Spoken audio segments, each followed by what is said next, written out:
Time keeps on leaving and we keep on moving. When do we pass on our wisdom to the youth? My veteran story, lost arts discussions, fireside chats with a bourbon or two. It's time to hear the stories by our military veterans. Get yourself ready. It's the Lost Arts Podcast. The Lost Arts with Andrew Cox. Hello, my friends, and welcome to the Lost Art Podcast. That podcast is giving a voice to our veterans.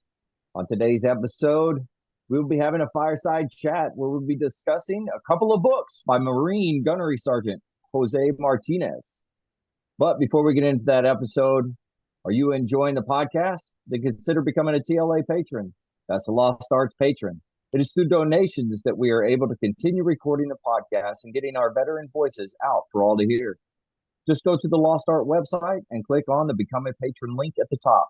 If becoming a TLA patron doesn't work for you and you would rather give a one-time donation, then go to the Lost Art website and scroll down until you see the donation link.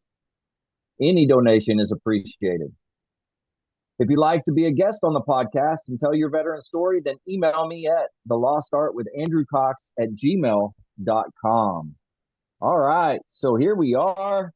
I got Jose Martinez, Gunnery Sergeant. How you doing today?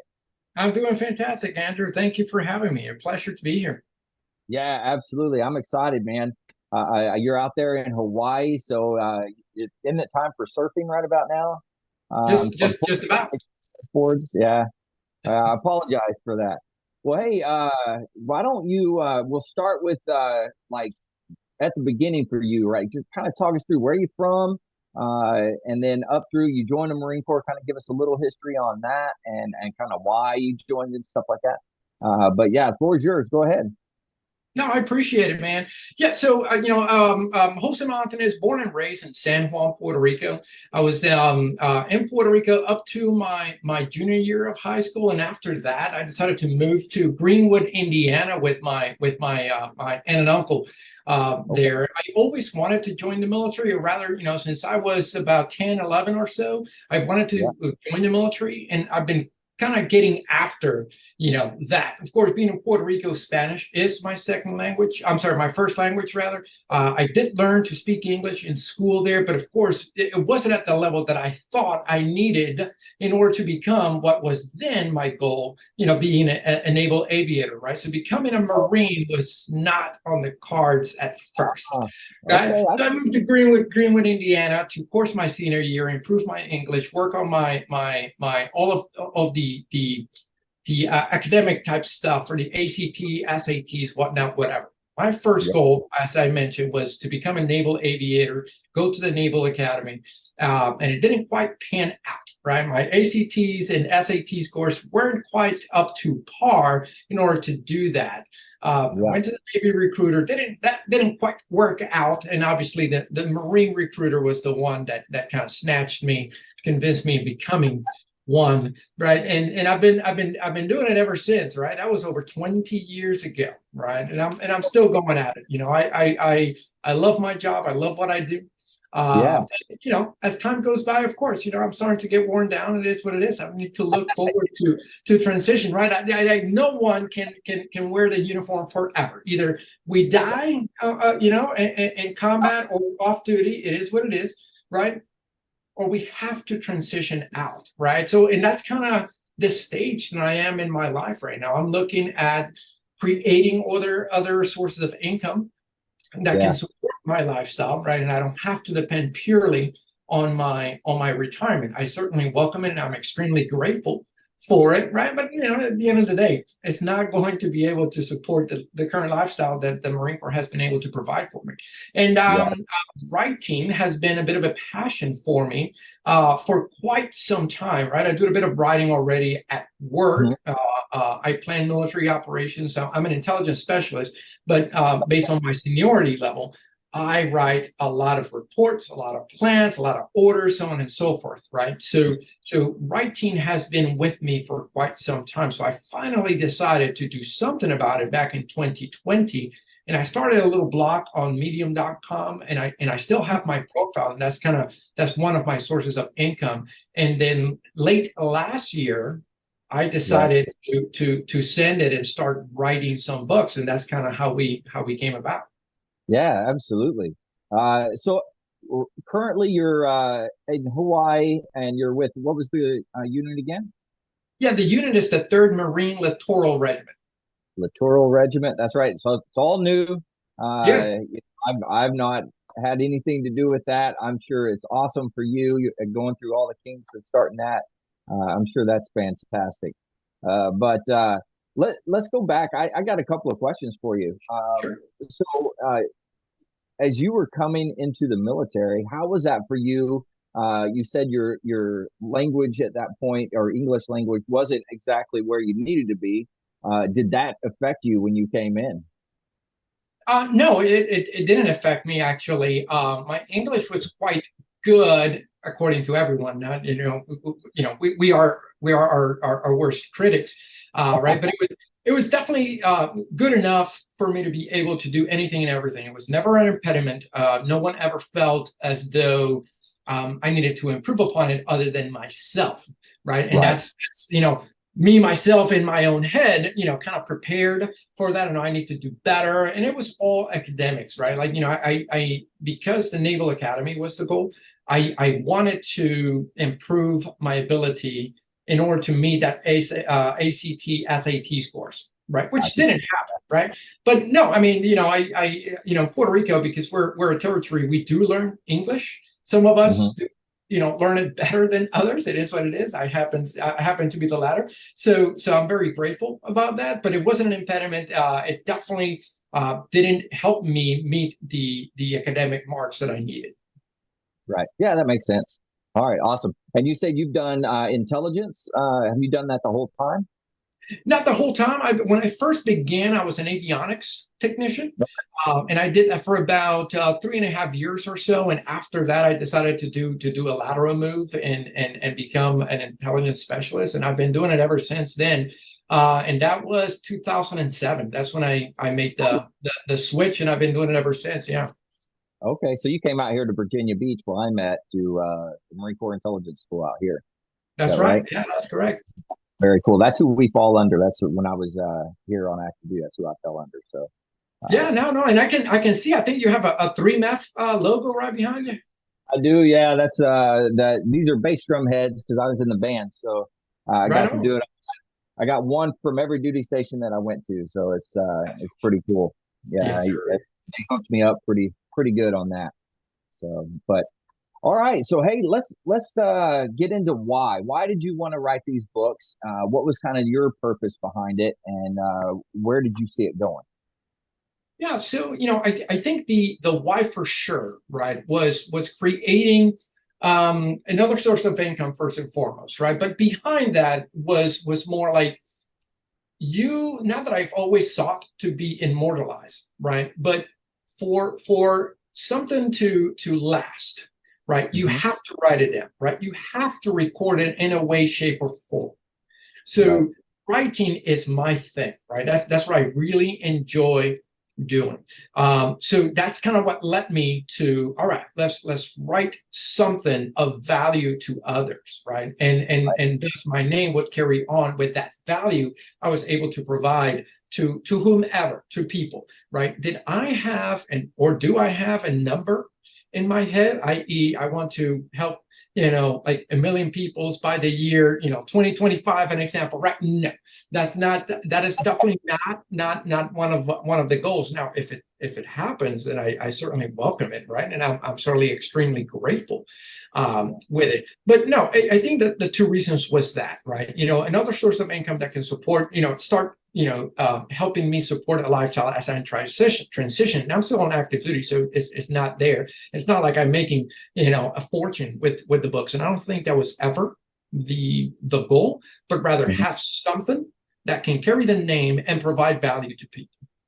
Yeah, absolutely. That's really cool. Now, and how did you when you started writing the book and you finally decided this is what it's going to be about, right? So, kind of walk through the process and tell a little bit about the book and where you went with it. Sure. So I think the very beginnings, if I got to be honest, right, like what inspired it all, right, I had the idea. I want to write something, right? Wasn't quite sure what to write about. If I'm being honest, I leveraged ChatGPT to give me those ideas, right? I had certain things, certain passions, right? I would love to write about this or that, whatnot, whatever. At the time, as I am looking for ways, other sources of income, right? The very first book I actually wrote was regarding that. It wasn't the first published book, but it was the first book I started writing, right? And it was 7 ways, right? 7 proven ways of making money online. As I am an active duty still, right? Pretending that I want a second job or something like that, it's not really in the cards for me. Not to mention, I don't want the tax burden associated with it, right?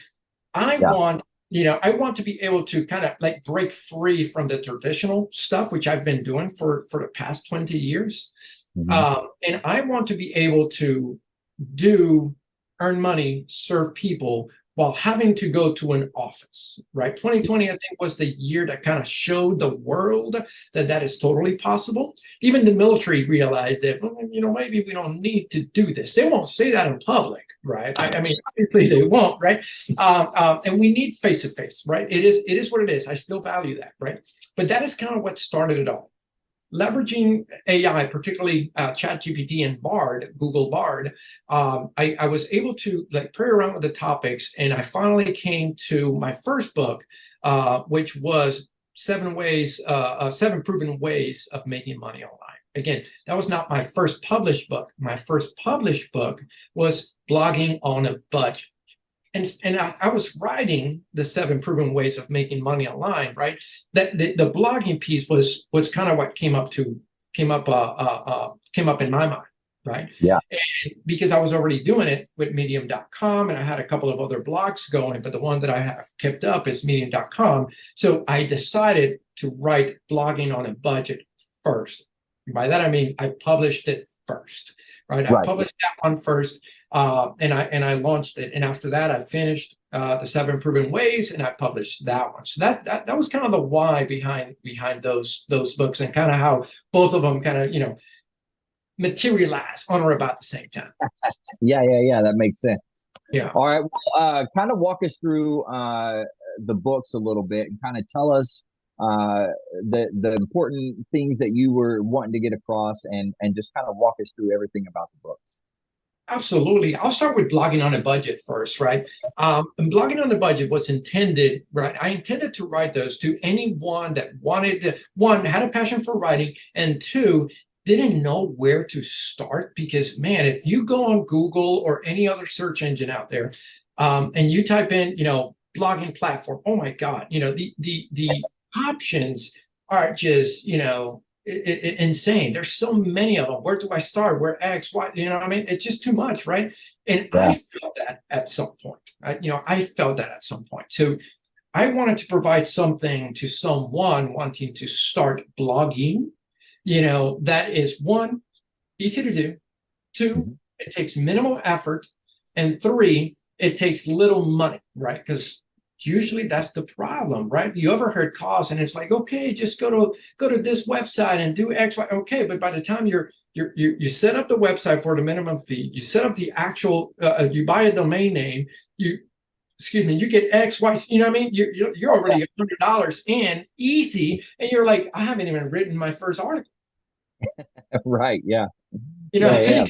So that was kind of what I wanted to get across with Blogging on a Budget. I wanted to show people, I wanted to write kind of the process that I went through, and the other things that I learned along the ways that I not necessarily did, but I obviously learned along the way, and the options that are, that you can employ with little to no money and start making money, even if it's a little at a time, right? And one of those options is Medium.com, where you don't really have to spend money up front to make money.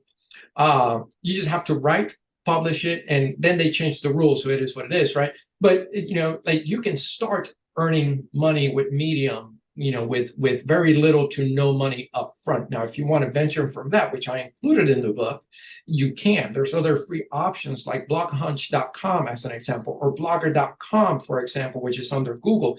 And you can leverage a couple of other things to create other sources of income. And I did include that in the book as well, because that's ultimately the goal, right?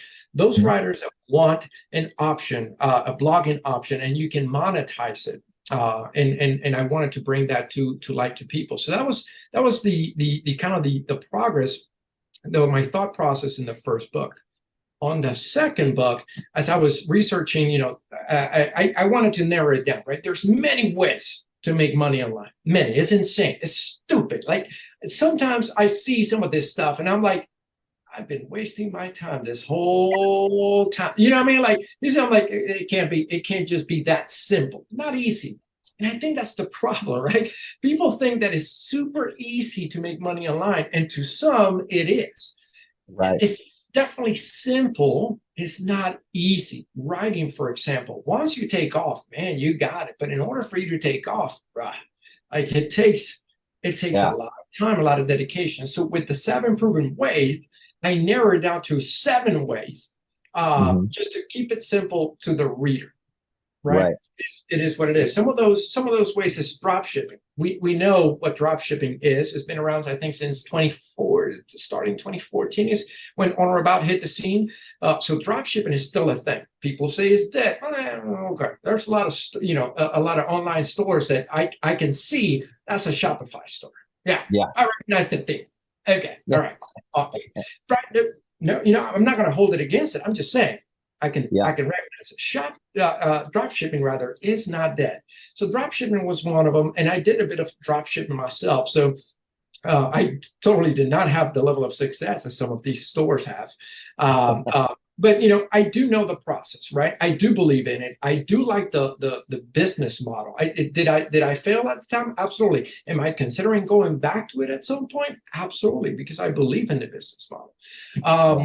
Affiliate marketing is one of the other 7 proven ways, and that takes a lot of work. A lot of people think that it's super easy, and right, it is what it is. Folks on social media make it seem like it's super easy for you to make. Just share your link and you'll make money. I'm like, it takes a little more than that. Right? It is what it is. And a little more than just that, absolutely.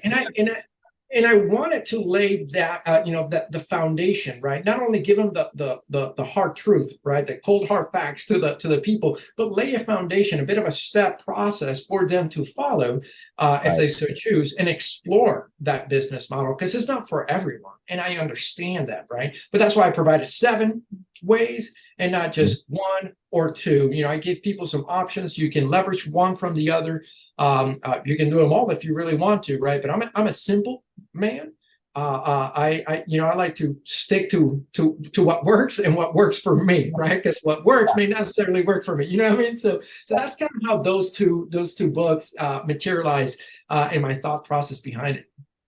Wow, that's really cool. So you say you did a lot of blogging and writing and that type of stuff. Is it on the same type of topics, or are you writing about other things as well? Yeah, so I have several topics that I do speak about: fitness, nutrition, making money online, leadership, and productivity are the 5 different topics that I write about. I have not written an actual book on them yet. As a matter of fact, I'm working on a leadership book, or a book on leadership rather. But the articles, if you check them out on medium.com and you look me up by my handle and my name, I have topics. I have articles covering those different 5 different topics. Okay, awesome. And now, whenever when you're doing the topics, you're writing about it and everything, do you get questions, feedback type of stuff, and immediately within the blog? Yes, particularly with medium.com, there's a lot of there's comments that people highlight. They're able to comment, they clap, so on and so forth, and that's the engagement options that Medium provides readers to do from one another. I've never actually gotten questions per se, but more on the feedback of I liked this, or I like that, or thank you for sharing this or sharing that, or this meant this for me. Thank you so much type stuff, right? I personally have not actually had any questions that I would feel compelled to either answer or write another story, but I'm ready to do it. As a matter of fact, some comments, even though they were not inquiring more about anything, it kind of turned into a conversation, so to speak, and it kind of triggered a couple of things. I'm like, you know what, maybe I should write about this or that. And I think if I recall, it was about 2 stories like that I did write because something that someone said. So I guess you're right. Yeah, some of that feedback did come back to me. It's just not informing the question. It turned into a conversation, and it was I was able to spit something out in return. Yeah, absolutely. That's really cool. So let's talk a little bit about some of the other things that you do write about. You said fitness was one of them. Nutrition was another, right? Do you want to go into any of that? You want to talk about it a little bit? Uh, and I know you said you're writing something about leadership as well. We can go into leadership if you want. We can discuss any of those topics. These are all things that you have a passion for. So let's talk about them. Yeah, I mean, absolutely. I'm passionate about all 5, and I think I need to narrow it down. If I'm being honest with you, it's a little too spread. I would like to narrow it down to the top 3, but no, I would definitely say fitness and nutrition is one of the things that I will always do in my life, at least so far, right? I've been able to do it. A lot of people say, "Oh, it's because you're in the military." I like to think not. Because I was involved in sports before the military. I still love the sports. I love bodybuilding. I train like a bodybuilder. I don't compete, right? But the concept of bodybuilding, it's what keeps me going, right? So fitness and nutrition are very important to me. Making money online for sure. I think it's kind of the way that in my opinion, anyone, even if you have a 9-to-5 job and you keep that 9-to-5 job, which there's nothing wrong with that I think anyone should leverage the opportunities available on the internet. Absolutely. Right? You know what I mean? Like, I'm sorry, prices are not going down anytime soon. Okay. Yeah. Real estate is going to continue to rise until it plummets, and it will eventually. Okay. I'm sorry, right? It is what it is, right? Like, let's follow history. It is what it is. I don't want to, speak doom and gloom, right? But at the end of the day is that, I think anyone should be able to leverage those things. So, but that's more of a concept. I think what I'm really passionate, I'm realizing that now, fitness and nutrition, leadership, and productivity are probably the top 3 that I have written the most about. So I definitely would say we can focus on those 3 if you're good with that. Yeah. Let's go into it. All right. Let's do it. Let's start with fitness and nutrition. I think we can weave in and out of that one relatively quickly. But fitness and nutrition, man. First and foremost, I have to start with I got really serious in 2008. I was in Kandahar, Afghanistan. And and I started reading one of the bodybuilding books from Arnold Schwarzenegger. All right. Arnold, I grew up, watching Arnold, Sylvester Stallone, Jean-Claude Van Damme in action movies, right? Like, they are still some of the top 3 of my heroes, period. Like, it doesn't matter if the movie sucks and you tell me it sucks. I got to watch it out of principle, and I will decide whether or not it sucks. You know what I mean? So reading Arnold's book, I really got into bodybuilding, and that's how I really got into bodybuilding and working out. Again, I've done it in the past, but in 2008, while I was in Afghanistan, deployed to Afghanistan for 7 months, I built my physique from 145 pounds to 175 pounds. Wow. Yeah. That's a huge difference. Oh man. I mean, I felt it. I saw it. I loved it. I really did. I really did. What were the things when you go with such a drastic change like that, right? I mean, obviously you look different, right? But how do you feel like in that? You feel more energized? Like, what's the benefits from that?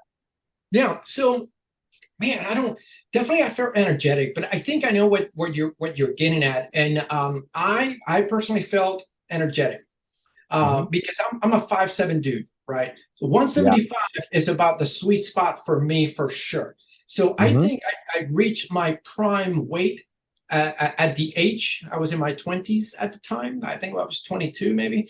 I was in my prime in that sense. I reached the peak of my physique at the time, right? So Mhm. I am firing in all cylinders, right? Yeah. Like I am firing in all cylinders, and I felt great that time. Like even with the desert heat, which it reached 130 at some days. You know what I mean? Like my feet are burning. I'm walking around and like my feet are burning. Like why? This is ridiculous, right? But I still felt amazing, and I wanted to do it every single day. Every single day, right? Yeah. So then did I feel heavy? No. Did I feel like it was weighing me down or different? No. I felt fantastic. Now, to your point, if we fast forward to 2010, I went Mhm. back to Afghanistan. And Mhm. then I took my physique to 198 pounds. Okay. Woo. Yeah, How tall are you? 198 pounds. And how tall are you? I'm 5'7". Woo. Okay. Yeah, Yeah. yeah, Yeah. yeah. Then I felt heavy. Yeah. Then I was struggling. Then, like running, right? As a Marine, we got to run 3 miles. Well, now once a year. Then it was once a year, but we used to run it twice a year. But now we Right. run it once a year for the PFT, the physical fitness test, right? Mhm. So, man, I tell you, I felt like I was huffing and puffing half a mile in. Oh, nice. You know what I mean? Like I'm 198, and I'm not gonna lie, man. Like I wanted to achieve the mark of 200 pounds, right? I really did. That was short lived. I think the moment I decided I'm gonna make 200 pounds, to the moment I decided I'm like I need to cut some weight, was maybe a week. Right? Oh, 'Cause yeah. I just felt it just walking in the heat at the time, right? I'm like, man, this is too much. This is way too much, and it's too much for my frame. Like I'm 100 and I'm sorry, I'm 5'7". So like, man, 200 pounds, 190 pounds is way too much weight Yeah. for me to handle, right? So I decided to cut down, and I did, and I brought it back down to I think at the time I brought it back down to 175. Actually, I've liked 175 the most. Yeah. But again, then I felt great. I looked great. I loved it. I freaking Mhm. loved it. But I at 198, man, I was feeling super heavy. Did I feel tired per se? No. I was loving it. I was still training, I think 6 days a week then. Um, and I couldn't run. My cardio, I disregarded my cardio completely. That was a very bad move on my part. Yeah. I mean, I felt great except when I needed to walk from point A to point B, and it was greater than a half a mile in that heat. You know what I mean? Yeah. That's a very good point. Yeah. And so let's talk a little bit, like transition into the nutrition aspect, because those are a huge factor whenever you're talking about either gaining weight, losing weight, whatever. That, in my opinion, probably has more to do with a lot of that than the actual pushing of the weights. No, I agree with you, man. And let me tell you, you always hear that, it's 80% diet, 20%, working out, or vice versa, or whatever the case. I'm like, the reality is it's 100% workout, 100% nutrition. Like Yeah. there's two separate things, and you have to do both. You have to do both to get results, whether it's to Yeah. lose weight, gain weight, stay strong, get strong, whatever it is that you're going for, right? You have to do both, right? And let me tell you, it is so much harder for you to, stay true to a diet than it is to go to the gym 7 days a week if you really wanted to. I'm sorry. It is That's so much harder, so much more work, right? To eat and stay true to your diet. yeah. Yeah. The staying true to your diet thing, it doesn't matter where you go, what store you walk into, there's pogey bait and junk food everywhere, and it's sometimes incredibly difficult to just find anything healthy, right? I mean, luckily on base and stuff, they'll have some healthy stuff, but if it's out in town, you can, sometimes you just forget it. I just gonna find anything.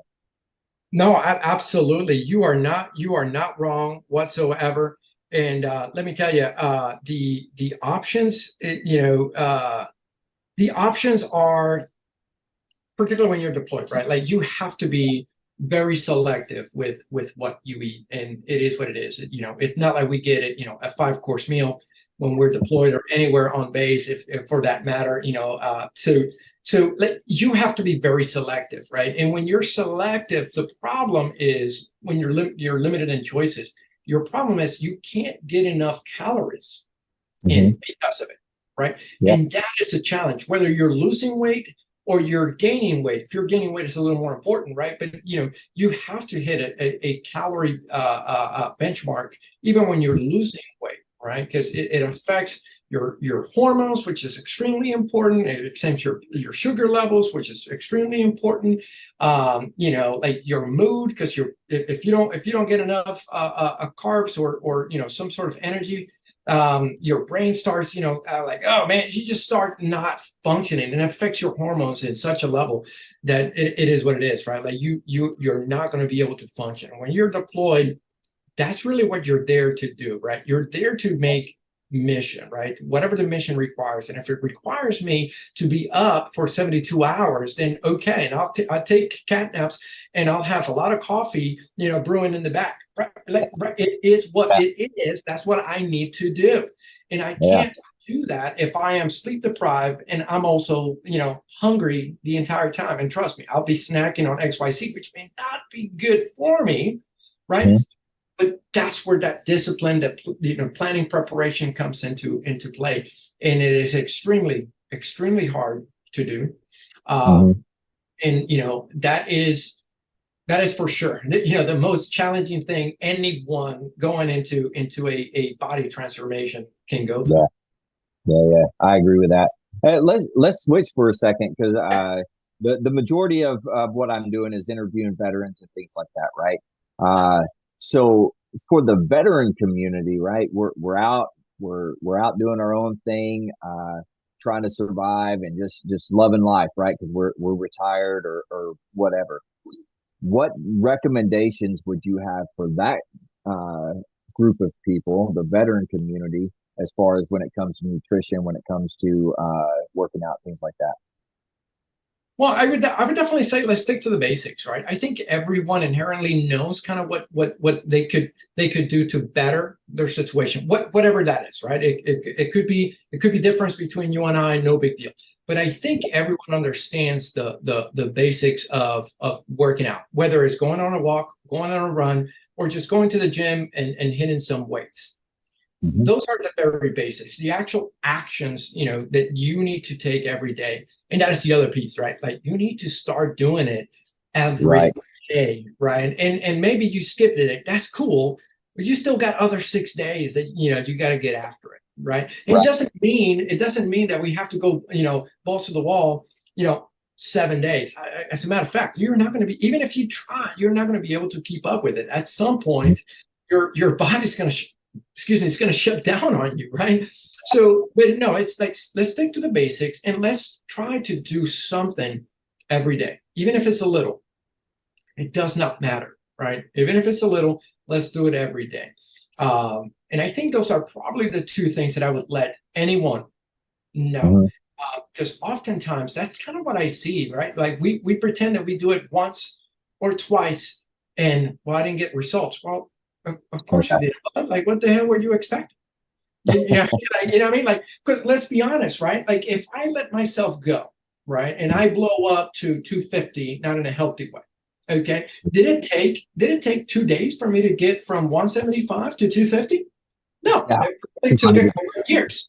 Yeah. So why would I think that me going to the gym, 7 days to a month, it's going to mean that I'm back to 175.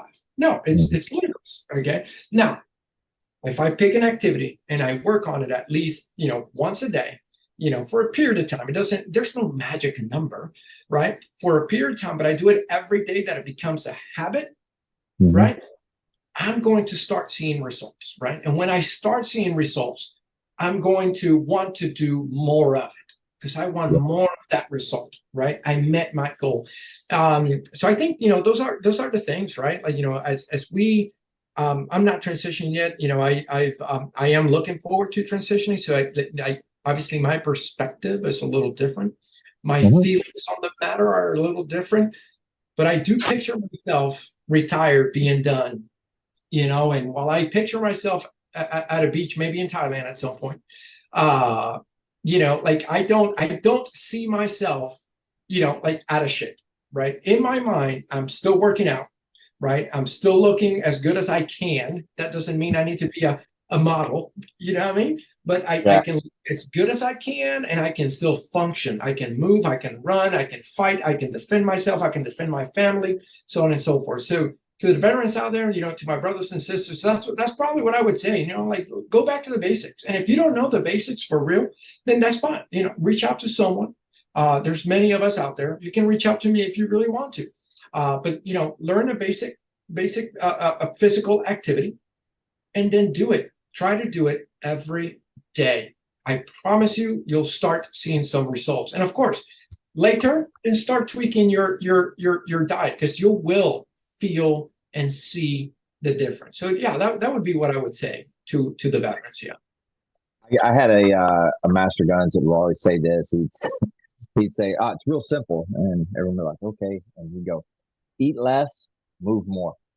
That was it. Okay, eat less, move more. I mean, you can't argue with that, so that's just one of those things that makes it easy, and so it's always stuck in my head for whatever reason. No, and I love the concept, man. Like I said, I'm a simple man, right? I love the concept of simplicity, right? Here's the problem, and I will be the first one to admit, the problem with simplicity is freaking boring, right? It is what it is, right? And a simple man like me at my current age, stage, way of life, whatnot, whatever, I can do that. I can't guarantee, however, that that my previous wives, my current wife does. They don't. They don't. Like they can't. They're like, you know what I mean? Like the mother of my youngest told me the other day. We were having a conversation about we were talking about our son, right? And she told me, I'm like, you know what he told me the other day? I'm like, what's that? Like, yeah, we went to Denny's, and it's like, oh, this is the place that gets steak and eggs. And she's like, yep, that's what he gets, steak and eggs. Because I eat steak and eggs for breakfast, and I have eaten, steak and eggs for breakfast. And man, I don't freaking know, man, since like over 12 years. Wow. You know what I mean? Yeah. Hey, consistency. You know what I mean? But you know how boring that is to people? Yeah. Just the idea is like, oh my God, you did that every day? I'm like, well, I mean, no, every day. Some days I just don't eat breakfast. Yeah. You know what I mean? Like, we have to be able to endure the boredom of the routine, because no matter what, it's going to happen, right? But I'm sorry, like, no one got to being successful at anything by just doing everything. Does that make sense? You know what I mean? Name me one guy or one gal that made it to the top by doing everything. No, not gonna happen. Not a thing. It doesn't exist. Yeah, they get good at the one thing and push. So let's move into leadership stuff. Yeah. That's in your top 3 there. So where do you see? And I've had several individuals on, and they veterans that have talked about their leadership philosophies and things of that nature. Let's dive a little bit into what you see. Yeah. So, leadership, obviously, in the Marine Corps, we have the 11 leadership principles and the 14 leadership traits, and I think that was the very beginning, the foundation of it all. I wrote an article on Medium in which I talked about those, but I related it to the principles that Jocko and Leif Babin put on the book Extreme Ownership. Yeah. And I think by reading Extreme Ownership was kind of what gave me the push to pursue the topic teachings, improving my own leadership skills. And at the time I was already a staff non-commissioned officer in the Marine Corps. So, I felt a duty to obviously, train, coach, and mentor, as it is my job, not only junior Marines, but, the officers, right? Because that is our job, right? To do that to officers as well. And they are the decision makers. Like, it is what it is, whether we like it or not, right? Like, that is why they're commissioned officers, right? On their U.S. Code Title 10, they are the ones that make decisions on behalf of the U.S. government. That is why one of me is not the guy, right? Yeah. So it is what it is. But it is my duty still to train, coach, and mentor those officers, because no matter what, while they make a decision, they don't know everything. And I don't pretend to know everything either, right? But I'm there to support them and support their decision making and get the team on board. I can't do that if I myself don't improve on my leadership, right? My rank can only get me so much, right? But at the end of the day, who's going to charge, into a battlefield? Not that I'm an infantryman, right? But that is what Marines think, right? Who is going to say, raise their right hand? I'm like, you know what, Master Sergeant, I will go to combat with you any day. I'm like, all right, I appreciate that. And maybe I will call upon you next time we're in that position. You see what I mean? Like, getting to the point that a fellow Marine is willing to go to combat with you is a huge honor. And it is what it is. Like, without leadership, there is zero way, right, I would have been able to have that sort of impact in that Marine's life, right? So I think extreme ownership was definitely what kind of opened my eyes to what it is that I was missing and what I had in front of me, with the principles and the traits, and kind of brought it to light on how I could implement it. Right, because we already, right, when we go through boot camp and the officers go through OCS, they pummel these things into us, right? That is part of our indoctrination process, right? And like, it is what it is, right? Like, the principles, the leadership, we got to be leaders. We're riflemen. We got to do X, Y, the list goes on, right? But the book, Jocko and Leave did it in a certain way, man, that just made sense. And it probably made sense to me because of my experience at the time of me reading the book. Right. Yeah. So it just made sense to me. And I felt compelled to write something about it. And how do we tie that to what we as Marines already know? And I was able to do that with that article, which is still up on my profile on medium.com. So fast forward a couple of years, and now I'm considering writing the book. And it's because, quite frankly, I see leadership just lacking in our culture nowadays, right? Particularly with men. Like, women are taking charge, kicking ass, taking names, bud, and I freaking love it, and I want more of it. Okay, like, I really freaking love it. I enjoy it. Hell, in my current position, I prefer to have women Marines with me than male Marines, because they're a bunch of little bitches right now. Like, I don't even know what the hell is going on, right? But because I see that, right, I feel compelled to write about it, and I hope to touch, inspire some of those people, whether male or female is irrelevant. But yes, my target audience is men, because, like, I see it nowadays, man. Like, I've been seeing it for a bit now, but like nowadays, it's like, what in the hell? What are you saying right now? Like, why are we even having this conversation? You should just shut the hell up and get to fucking work. Yeah. You know what I mean? Like, period. Like, let's get over it. But it sucks. And it's like, what the? I just want to slap them across the face, because there's no ownership anymore, right? Like, everything is, oh, I need 2 eggs, like someone else. I'm like, what the? And it's contagious. And I hate being part of that environment. Right. I really do. And one of the things that Jocko mentions in extreme ownership is leading up and down the chain of command. Right. Yeah. Right? And as a staff NCO, a staff non-commissioned officer, I think we are probably the ones that are better placed, right, to be able to do that, to lead up and down the chain of command. And what the hell does that mean? Again, I train, coach, and mentor But it's not only the junior Marines, it's the officers that is leading up and down the chain of command. So I need to be able to train, coach, and mentor the officers to make better decisions, to become better leaders. In this case, leader of Marines, right? Because it'll impact, the junior Marines, right? The dudes and dudettes under them. Mm-hmm. You know what I mean? So if I am not doing my job, well, they're going to suffer. Yeah. It is what it is. So, I think that from Jocko's book, Leading Up and Down a Chain of Command, was kind of what inspired me to write this book. And it took years for me to realize this. It's not like I had an epiphany at the moment that I read it. But as I continued to explore the topic, I continued to deal with Marines. I continued to deal with officers, with fellow, senior staff NCOs, more senior to me. Like I started to see that, right? The culture is like, why are we? I don't like this. I don't like the environment that we're in.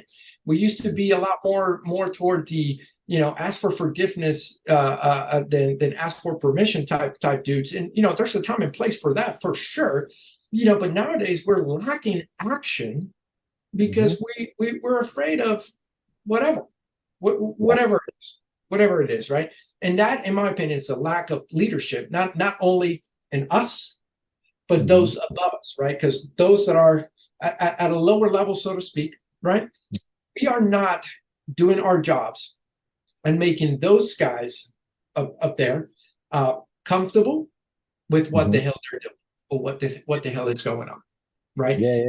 We have to take ownership of that as well. I get it. We don't make the decision, but God damn it, we can help them make a better decision. And if they choose against it, okay, we did our job. It's their job to make a decision. We need to get over it. It is what it is, right? But there's a lack of leadership up and down a chain of command, man. And you can see that in the civilian life, right? Over and over and over again. People are complaining about it. Obviously, you won't see it in the mainstream media because that's not what's popular. Right? Yeah. It's toxic. You're a toxic guy.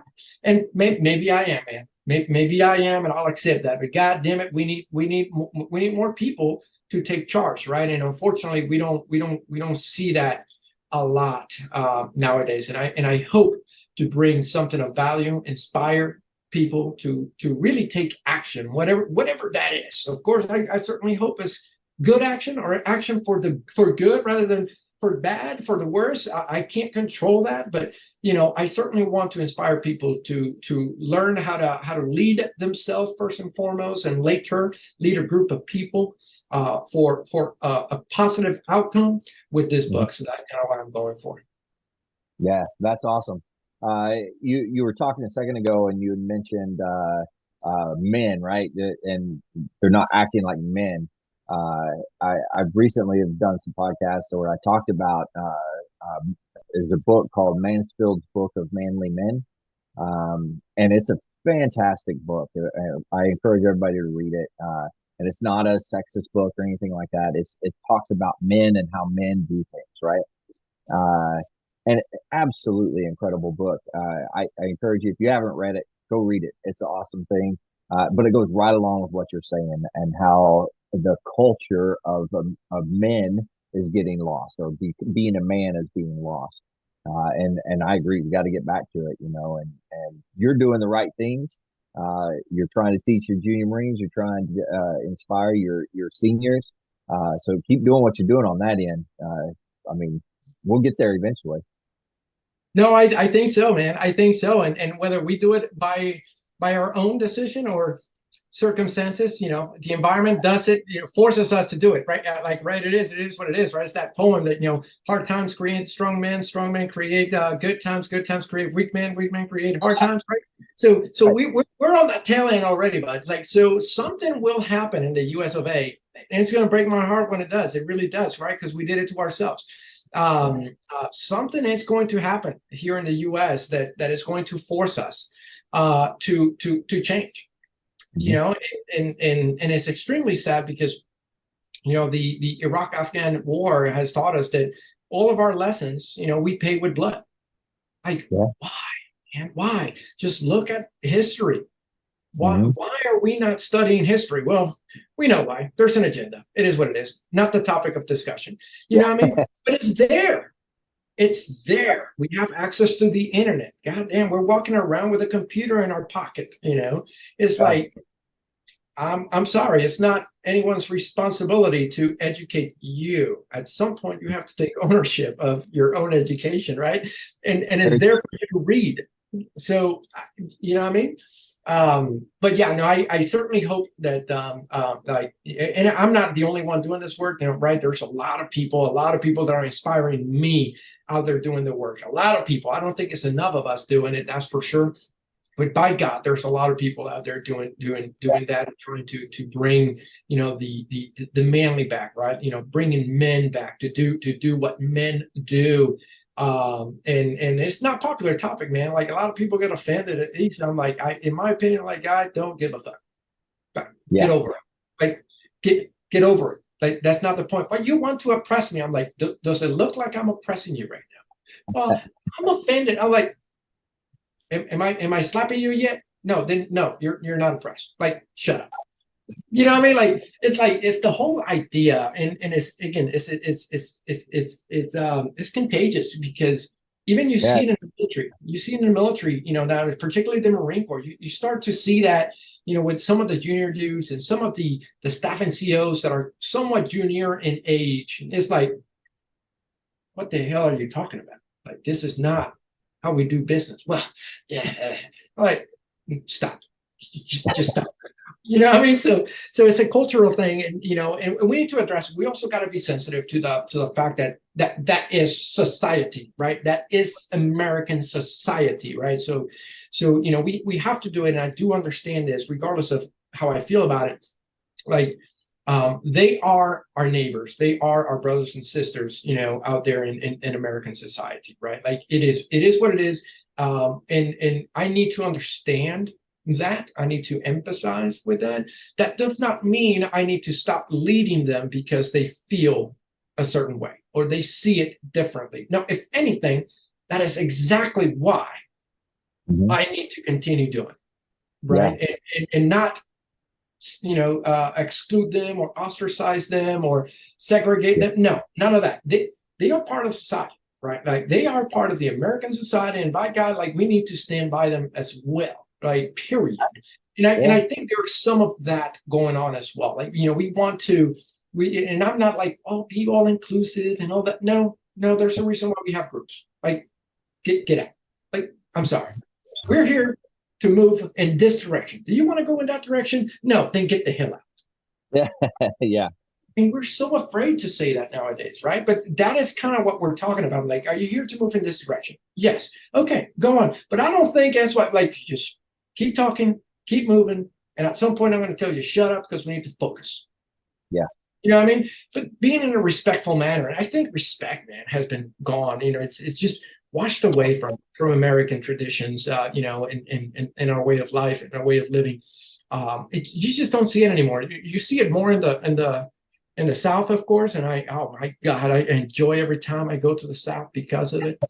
I spent a week in North Carolina in December, and then the following week I spent it in South Carolina, and it was just fantastic to be around those people. Just fantastic, so loving, so welcoming, so they were just that Southern hospitality. You just feel it just in their voice, and they were fantastic. You just don't see that, right? You go back to California, here in Hawaii, like, I personally have not experienced it, but I've seen others treat others that way, right? So it's like, so okay, all right, cool. You just don't. It is what it is. Texas, oh my God, visiting the state of Texas is just phenomenal. And the moment they find out you're military, bruh, you don't have to worry about a damn thing in the state of Texas, right? So, but you don't see that level of respect anywhere else in the U.S. And of course, I haven't visited all 50 states, so my opinion is completely biased here. But I do know the South, right? Treats me a little better, with a little more respect, and vice versa, than some of the other states. Oh yeah. I've been to several different places. Been up all the way up to Montana and things like that. And I think there's pockets all across the country that are like that. In their own different way of being like that, right? That hospitality, but it's a little different in everywhere you go. But I think that goes back to you look at American society as a whole.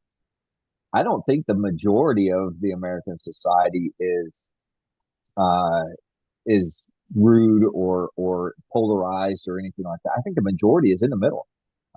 And unfortunately, I think due to news and all that stuff, you got far right, far left, and, all kinds of crazy stuff. They just divide. And I will say that we as veterans, you currently in the military, like we have to be able to look at that and say we can work with anybody and be able to accomplish any mission. It doesn't matter, race. It doesn't matter anything. I can work with anybody. I don't care. I don't have to believe everything you believe, uh, but I can work with anybody, and I think that's being lost a little bit in society. No, I agree with you 100%. And I think that is one of the things that veterans bring to the table, period. And right. And I don't know if I am correct in what I'm about to say. So if there's stats on it, and I welcome whatever counter arguments anyone would have on this, right? But I think us veterans should definitely bring that a little more to the civilian side, right? The fact that we are able to work with anyone regardless of you name it, right? Color, sex, or gender, or orientation, or religion, or whatever. My Yep. butt, we've had to do it, whether willingly or unwillingly. And unwillingly, I mean, when we're having to deal with folks in certain countries that we don't necessarily want to be in, right? Yeah. But we still have to do it, be professionals, and serve the American people to that extent, right? Like, it is what it is. You have to value that aspect. And by God, man, if you're doing it in a hostile environment where anyone can kill you or anything can explode on you, you know what I mean? Like, and you still are able to treat people with a level of respect and dignity, that has to say something about the character of those folks, right? And I'm sorry, right? Like, veterans are the ones, particularly in the past 25 years or so, that have been in that position. Yes, others have been as well, I am sure, right? But for certain, the veterans, have been in that position, right? And that is indeed testament that we can work with anyone, and that it is possible for anyone else that has not served in the military to do Right. it as well, right? Like, we can do this, guys. Okay, we're not that special. Okay, we were just thrown at it, and we had to do it over and over and over. It goes back to the habits thing, right? You have to do something every day, get really good at it, right? So unless we are trying to improve ourselves, every day, or trying to work together with other people every day, well, I'm sorry, I'm not going to get really good at it unless I do that. Well, I mean, I could have a talent, sure, but unless I work on my talent day in, day out, I'm never going to really develop the skill to be great. I may be good because of my talent. I'll never be great because I've never worked on that talent. Does that make sense? Yeah, definitely. I like what you're saying there. All right, well, hey, we're kind of drawing close to the end of it here, but I just wanted to give you an opportunity. Anything that you want to like leave everybody with, and it can be shout outs, it could be whatever. It's totally up to you. But I want to give you a couple minutes, just kind of talk about whatever it is you want to talk about. Oh, well, no, I appreciate it, man. I don't even know where to start, but first and foremost, man, I definitely would like to say, thank you for this opportunity, for bringing me on, allowing me to talk a bit about the books and kind of about my history and what I've been doing for the past 20 years. So thank you so much for the opportunity. Thank you for what it is that you're doing on a daily basis. I've been seeing you on social media, and obviously that is how you and I connected. So I will try to continue to support you as much as you can, and continue to push those projects forward, man, because it is amazing to see some of the things that veterans are doing in social media nowadays. You're one of total of three people that I've seen on social media trying to do these kinds of things, and I think it's fantastic. I think we need to share our stories a little more. I think we need to provide more value to really the American people, right? Like, let's narrow it down. Anyone can benefit, but we're veterans of the U.S. armed forces. By God, let's give back to the American people on our experience, right? What it is that we bring to the table, what we can do for them. And I am all about continuing to serve the people, period. Like, I will never, ever reach a level of success without having to serve at least one person. I'm sorry, it doesn't work that way. I mean, I can't just serve myself, right? And become wealthy or become this. Like, no, that's not the way it works, man. Like, you have to serve others, right? In order to be successful. So thank you so much for what it is that you're doing. Thank you for the other veterans that are doing the same, and we're sharing the message. We're spreading the word of what it is that, what we are, who we are, and what we're trying to do for the people, because there's a lot of us out there that want to continue to serve, don't even know how to do it, and that's highly understandable. So I want to say thank you to you and to those that are out there. To the listeners out there, the fellow veterans, my fellow brothers and sisters. I will be joining you soon. I'm looking between 2 to 5 years before I retire. By then it may be 25 years, 26 years of active duty service. And I will be joining you, and I'll continue to serve alongside you in the civilian side, right? In my case, I'm looking at staying, unplugged. I'm not looking for a job.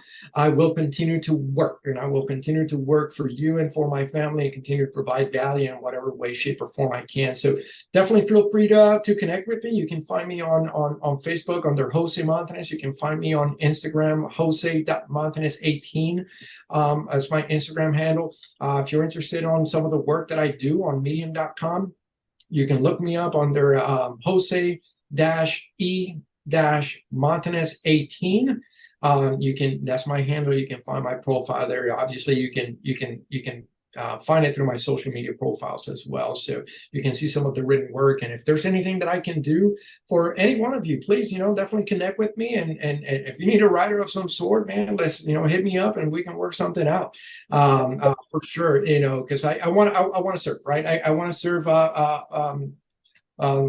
anyone really, but I will prioritize the veterans, right? Because you are indeed my family. You are, my brothers and sisters, and I've been in for over 20 years, and my God, I will do anything for a fellow Marine, and know anyone else that will reach out to me, whether you're a soldier, whether you're an airman, you're a sailor, or you're a Coast Guardman. You can reach out, man, any one of us, and we will extend that hand. We will help a brother out, help a sister out. It is what it is. So, and that's kind of what I'm here to do as well. So thank you so much, Andrew. Awesome. Hey, man, I appreciate everything. You're doing a heck of a job. I'm excited, especially you got your leadership book that you're working on. Once that comes out, definitely reach back out. We need to do another podcast about that as well. But no, thanks for what you're doing, being there on the active duty side, and taking care of Marines, taking care of everybody. I truly appreciate what you got going on as well. So thanks for what you do, man. Thank you, brother. I appreciate it. All right. Well, to all the listeners out there, I want to say thank you for joining us on today's podcast. As a reminder for all veterans, if you're struggling and need assistance in any way, please reach out for help. The VA has an incredible website and helplines to assist you in your time of need. Just go to the veterancrisisline.net. That's the veteranscrisisline.net. There are several ways of reaching out for assistance through the VA. For the crisis emergencies, just dial 988 and then press 1. Again, that's 988 and then press 1. You can also chat online by going to the veteranscrisisline.net and clicking on the chat icon. You can also text for assistance at 838-255. That's 838-255. All calls are confidential, and you only have to discuss what you feel comfortable discussing. If you're in need of help, don't hesitate to call. You matter to me, and you matter to your veteran community.